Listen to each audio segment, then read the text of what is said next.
What's up, guys? So in the last video I told you I was going to talk about turbo setup. So this video is going to be about, I'm going to go over a little bit of what we had to do and where we're at right now at the moment with it. We still got some stuff we got to do to it, but just want to give you all a quick rundown on how we got it routed as far as the crossover pipe. We still got to run the downpipe, and there's a few other things we got to do as far as the plumbing, the turbo, wastegate and all that, getting it, we can have some boost control. We still got to do all that, but just going to give you a quick rundown on what's going on right now, how we got everything routed. So here we go. So we got the intercooler on there, and as you can see, it worked out pretty good. Since we already had these brackets to hold the radiator in, we decided to go ahead and add the intercooler onto this as well. And we moved that transmission cooler out of the way. And right now, we just got some spacers to kind of hold this up on the bottom, and we just got a bolt going through the bottom of it. But it's pretty solid, and we just got this running across the top of it. Wasn't too hard to do. We may have to do a little bit of modifying on that side of it, on the doghouse itself. We'll get to that whenever we put the front end back on this thing, but as far as doing the piping and everything, it's easier when it's off the truck. So we decided to take that off and start trying to piece it all together. But that worked out pretty good. We had to cut a little bit right here. We had to take it, I think we cut about probably 3 inches off of it right here, maybe 4 inches, and to kind of get it closer in. But it worked out pretty good. And as you can see up here, we are clearing everything. It's pretty close right there, but I think it's good enough. And as long as we can keep this thing from blowing off, which I don't think it will, because we're not going to run that much boost on this motor. It is a stock bottom end, so we're not going to go too crazy with that, but I think it'll handle 14 pounds or so without blowing that off, so we should be good there.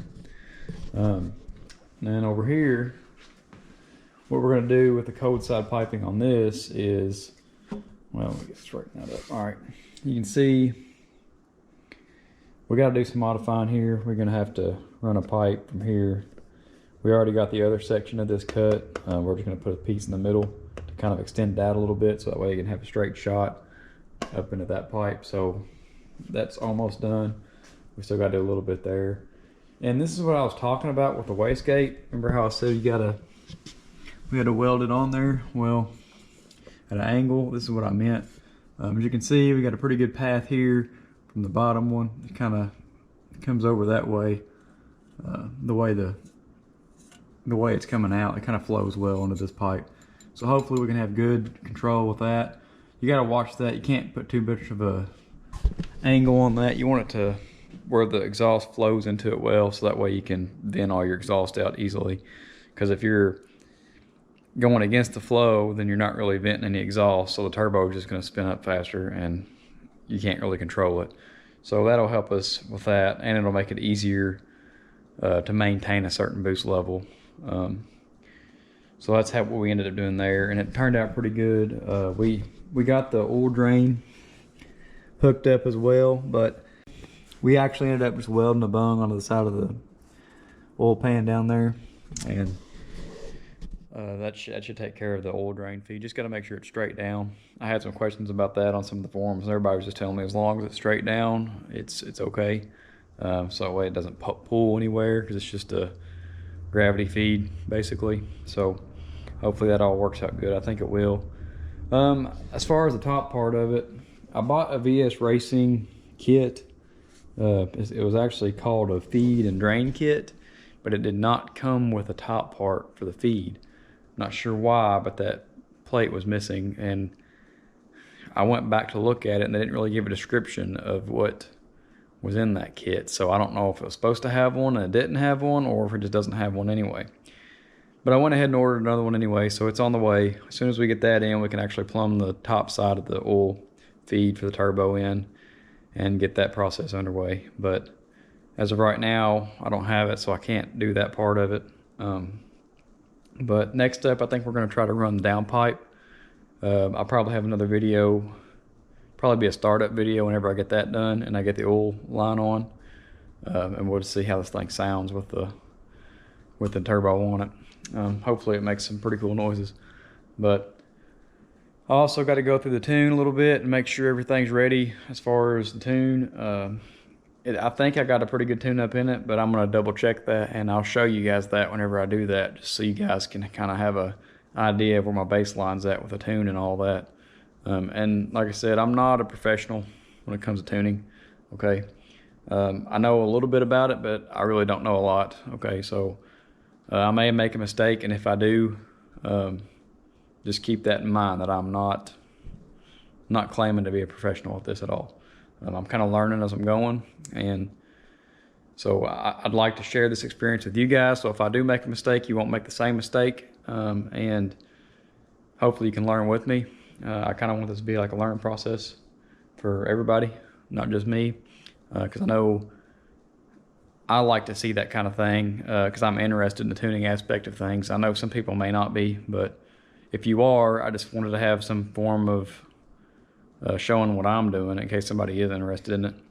But regardless of that, you can see we got our downpipe routed, and it's turned out pretty good. We just got a V-band here, and we got our crossover tube.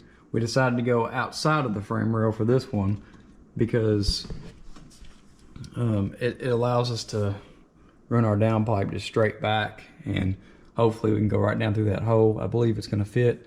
May have to move this dipstick tube for the transmission. We might have to move it over or something. We'll have to figure something out there, but that should work out good. And it looks like we got plenty of clearance here with our tire. I don't think we're gonna have any issues with that. And we put one of these clamps on it. I'm not sure how well it's gonna do, but hopefully it doesn't leak. I just stuck that on there so that way I can take this piece off easy with this V-band and that clamp. And then on the other side, I'll raise it up and show you guys what I'm talking about. There's just a 3-bolt flange, and that way we can take the bottom part off and the side part, making it easy to service or do whatever we need to do with it. But I'm gonna go ahead and raise this thing up just so you guys can see what I'm talking about. All right, so underneath of it, you can kind of see a little better what I'm talking about and how I did this. You can see here's the frame rail where it's coming down, and it's coming over, and there's actually, with this truck oil pan, made it pretty nice because it'll go right in front of that, and it's pretty close to the oil pan, but it is not touching, so we should be okay. Another reason I put this in as well, I wanted to mention, is I'm hoping that this will allow it to flex a little bit, so that whenever, not necessarily from the engine torquing over because it's all one piece, it should move with the engine. But just for the heat expansion, I'm hoping having that there will kind of allow it to grow and shrink without cracking any welds or anything like that. But I think it'll be okay. And then over here, as I mentioned before, I was going to put an O2 sensor on this side and on that side, so that way I could see on my in the dash, I was gonna have 2 sensors or wideband gauges. That way I could see what this side's doing and then what this side's doing, so I can see if there's any big major differences. And then the Holley HP is gonna pick up off the downpipe. I'm gonna put another bung in there for the O2 sensor that's gonna communicate with the ECU to actually make changes, you know, as far as AFRs and all that. And so the ECU knows what's going on. But these other 2 sensors are not going to be monitored by the ECU. They're just going to be monitored by me, just so that way if I ever see something weird going on, I can look at that and make adjustments as needed. And I'm also probably going to pull plugs and just check each cylinder and see how close the plugs look to each other. I am going to have to get some coder spark plugs as well. That's something I haven't done yet. I got them on order, so they should be here before too long. But as far as routing this thing, it worked out really good on this truck. I guess we just got a lot of room because it's a truck. It's actually not that bad. It worked out pretty well.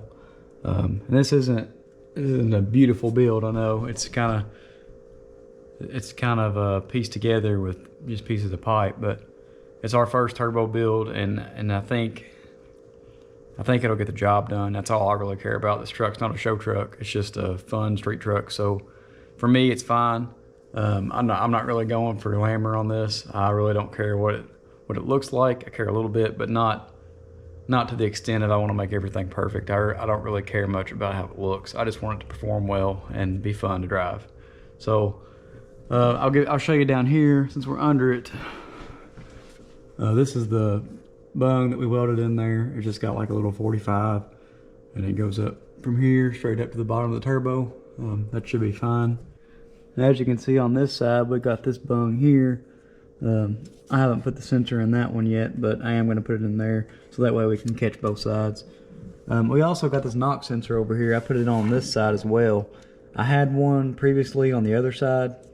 I don't know if I ever showed you guys that, but this is my knock sensor. And essentially what this is doing is if it's ever pinging or detonating, it'll show me on a little screen in there. I can show you all that. This is the little screen I was talking about. It's called a Knock Monitor Pro 4. And what it does essentially is, as I'm driving the vehicle, if it knocks or anything, it can actually data log itself and tell me where it knocked at, what RPM and what map sensor pressure it was at. So I know where it was knocking at, and I can pull some timing or add a little bit of fuel or whatever needs to happen. I can make changes to get rid of the knock. That should help us as far as keeping this engine alive. Detonation's the #1 killer of engines, especially under boost. That can make or break how well your engine lasts with boost. So hopefully by having that, we can make this thing survive a little bit. And I'll show you guys once I'm actually got this thing running how it works and all that. Right now I got the battery disconnected and I don't really want to mess with all that right now, but I'll show you guys. You'll see it in another video, and probably whenever we're doing some tuning I'll mention that again. But essentially it's going to pick up on knock that you can't hear. Really, if you hear knock and it's too late, it's already been detonating too much, but it'll pick up on the stuff that you can't really hear. And I got one on both sides. I got one on the left bank and the right bank. I can show you the other side. I had to actually put a little heat shield on this side to keep it, it's right here, to keep it kind of cooled down because it's right beside the exhaust. The other side I'm lucky because it's got a turbo header on it, so all the exhaust comes up, but this one is right near it, so I had to put a heat shield around it to keep it from getting too hot. But they do seem to work pretty good. I've had it hooked up for a little while now. I've glanced at it. I haven't really messed with it because I haven't been under boost, and I know the truck's running good right now. It's not detonating, but once we run some boost through it, it'll be nice to have that. It'll be a good tool for me to use to make sure that we're staying safe with the tune and all that. And it's a pretty good system. I like it. And I'll show you this as well. We did end up moving the AC compressor. I'm not sure if I mentioned that in any of my other videos, but we did take the AC compressor off so that way we could run this pipe and everything here. And I had to get a different belt when I did that. This one I believe was 89.5 inches. That way it could just bypass the belt, and it's pretty simple. It just bypasses the AC compressor. It's just straight across. If you try to buy just a regular AC belt or non-AC belt for a 5.9 Magnum, it doesn't work because they have a pulley right there. So they're a little bit longer of a belt. So this one, I actually think it was 90 inches. I think it was right at 90 inches. I'll put it in the video how long it actually was because I have it written down somewhere. Whenever I find that, I'll put it up here. But it works out good now. I mean, everything, I haven't had any problems with the belt so far. It's not squeaking or doesn't seem like it's loose or anything like that. It seems like it's doing pretty good. So we'll see how that does. And I think it'll be fine. If I have any trouble, then I'll let y'all know. But as of right now, it's doing good. But so far, guys, that's about all we've gotten going on so far. Like I said, once we get this thing a little further along, I'll make another video. We are going to have to put the blow-off valve up here as well. We'll have to cut a hole in this and then stick our blow-off valve right here. And I already got a fitting up back here that we're going to use to hook up to it. But that's it for right now, guys. Hopefully we can have this thing going soon. and I'll make a video as soon as we do, and then hopefully we can make some passes at the track and see how it does.